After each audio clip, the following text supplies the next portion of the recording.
Okay, tayo uuwi na. At medyo masama na ang tama ng ating antok. Namumungay na ang ating malaking mata dahil sa antok.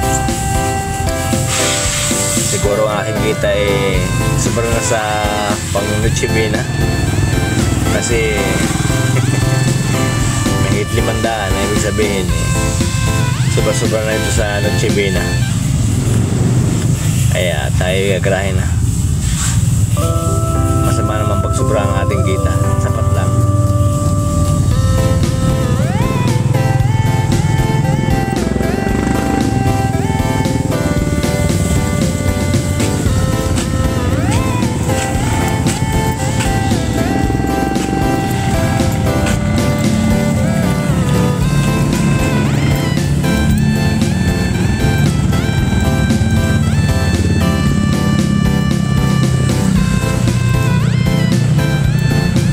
Malapit na ang Pasko.